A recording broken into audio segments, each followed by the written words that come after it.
Part 1, Arkham Asylum, Seeds of a Strange Love. In Arkham's fluorescent-lit halls, Harley Quinzel, a young and eager psychiatrist, takes her first steps toward the man everyone fears. Arthur Fleck, known to the world as the Joker, is notorious even within these walls. As she enters, she's met with his chilling, hollow laughter, an unsettling sound that echoes down the asylum's cold corridors. Arthur greets her with a knowing smile, and thus begins their cat-and-mouse game, one marked by cryptic exchanges and uneasy silences. Over the months, Harley's fascination grows. She delves into his files late into the night, scanning every page, analyzing every note. But in her heart, she knows it's something more than professional curiosity. She tells herself she's trying to understand him, but the truth is, she's falling for him. She sees something no one else does, a hint of sorrow, a loneliness that feels all too familiar. Part 2. Harley's Descent, Breaking Boundaries. As the days turn to weeks, Arthur's stories draw Harley deeper into his world. He spins tales of the cruelties he's suffered, a lifetime of being unseen, of struggling to find meaning in a meaningless world.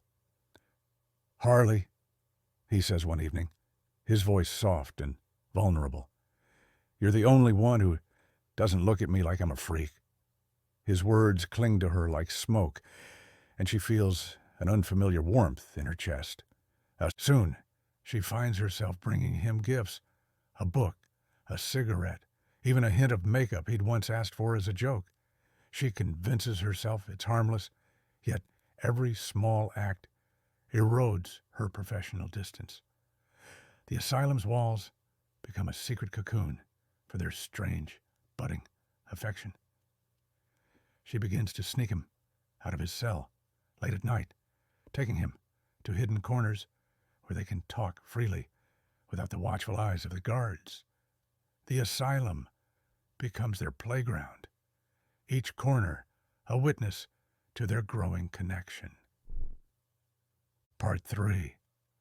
The Night of No Return, The Great Escape. Arthur's plan unfolds like a quiet storm. He convinces Harley that they could be free together, a pair of rebels defying the world's rules. On the night of their escape, Harley is both terrified and exhilarated. They sneak past Arkham's guards, the thrill of danger heightening their bond. Outside, Gotham stretches before them, a city of endless possibilities and hidden dangers. For a time, they are unstoppable. They rob banks not for money, but to create chaos, to challenge the world that cast them aside. They perform for an audience of terrified onlookers, their twisted theatrics captivating Gotham. Arthur, fully embodying the Joker, dons his iconic makeup, while Harley, by his side, becomes his partner in every sense of the word. Part 4. Love and Madness, a tragic romance. Their lives together are a fevered dream of romance and violence. By day, they hide in abandoned buildings, sharing stolen moments and whispered secrets. By night, they roam Gotham's streets, laughing in the face of fear and danger. Yet beneath the surface, cracks begin to show. Joker's mood swings grow darker, his laughter tinged with bitterness. Harley, desperate to keep him close, begins to lose herself in his madness. In one rare, quiet moment, they share a bittersweet confession. Arthur admits that he's terrified of losing her, terrified of the world's cruelty, and terrified of himself. Harley, in turn, tells him of her own loneliness, her search for meaning in a world that has always been just out of reach. Part 5. The Spiral, Gotham's Most Wanted. As their crimes escalate, Gotham's police force closes in. Harley becomes torn between her loyalty to the Joker and a faint, desperate hope that they might find peace. One evening, During a heist gone wrong, they're surrounded by police. In the chaos, Harley is injured, her blood staining the Joker's hands. He carries her to safety, his face a mask of fury and grief, and for the first time, Harley sees a glimmer of something in his eyes, something human, something real. They retreat to an abandoned building where Joker tends to her wounds with a surprising tenderness. As she drifts into unconsciousness, she hears him whisper, "I would burn this whole city for you." And she believes him.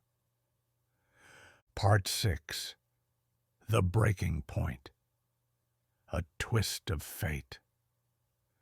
The city grows more dangerous as the police tighten their grip. Joker becomes increasingly erratic, his laughter empty, his antics darker and crueler. One night, as they hide from the law, Harley confronts him, begging him to escape with her, to leave Gotham behind. "Let's start fresh, Arthur. Just you and me," she pleads. But Arthur, his face painted in a permanent grin, shakes his head. "We can't change who we are, Harley. We're bound to this city. We are its shadow." In a final act of devotion, Harley agrees to one last heist, a heist that Joker promises will be their masterpiece. But it goes terribly wrong. In the chaos, Joker's captured, while Harley manages to escape. She watches from the shadows as he's taken away, her heart shattering as she realizes he's left her alone, abandoned in the very city they vowed to conquer together. Epilogue. The final laughter.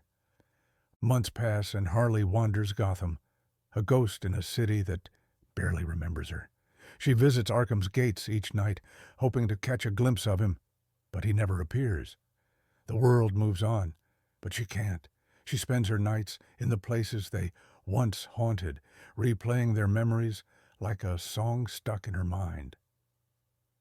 One evening, she receives a letter, unsigned but unmistakably his.